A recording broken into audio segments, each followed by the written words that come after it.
စ်သူတက်တန်းမှာ toxic ဖြစ်နေပြီဆိုတာသိနိုင်တဲ့အချက်၅ချက်ချစ်ချင်းမေတ္တာဆိုတာကိုယ့်ကိုပျော်ရွှင်စေရမယ်လုံခြုံမှုပေးရမယ်ဒါပေမဲ့တခါတလေမှာကိုယ်တိုင်တော့မသိလိုက်ပဲအစိတ်အတောက်ဖြစ်စေတဲ့ toxic relationship ထဲရောက်နေတတ်ပါတယ်တကယ်လို့တင့်ရဲ့ပတ်သက်မှုမှာအောက်ပါအချက်တွေရှိနေပြီဆိုရင်တော့ဒါဟာသတိထားရမယ့်အချက်ပြချက် red flag တွေပါပဲအမြဲတမ်းကိုယ်အမှားလို့ခံစားနေရခြင်း gaslighting တခုခုဆိုရင်သူကပဲမှန်နေပြီးကိုကပဲအမြဲတမ်းအမှားလုပ်နေမိသလိုသူကပြောဆိုတတ်ပါတယ်နောက်ဆုံးမှာကိုယ့်ရဲ့ဆုံးဖြတ်ချက်နဲ့ကိုယ်တောင်ယုံကြည်မှုပျောက်ဆုံးလာတဲ့အထိဖြစ်လာတတ်ပါတယ်နှစ်အမြဲတမ်းထိန်းချုပ်ခံနေရခြင်း over controlling ဘယ်သွားမလဲဘယ်သူနဲ့စကားပြောမလဲဘာဝတ်မလဲဆိုတာကအစသူကပဲလိုက်လံစီမံခန့်ခွဲနေတာမျိုးပါဒါဟာဂရုစိုက်တာမဟုတ်ပဲတင့်ရဲ့လွတ်လပ်ခွင့်ကိုပိတ်ပင်တာဖြစ်ပါတယ်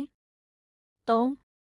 စိတ်ပင်ပန်းမှုကပျော်ရွှင်မှုထက်များနေခြင်းသူနဲ့တွေ့ရမှာကိုပျော်ရွှင်နေမဲ့အစားဒီနေ့ဘာနဲ့စကားများအောင်မလဲသူဘာကိုစိတ်ဆိုးအောင်မလဲဆိုပြီးအမြဲစိုးရိမ်ပူပန်နေရတယ်ဆိုရင်ဒါဟာကျန်းမာတဲ့ပတ်သက်မှုမဟုတ်တော့ပါဘူးလေ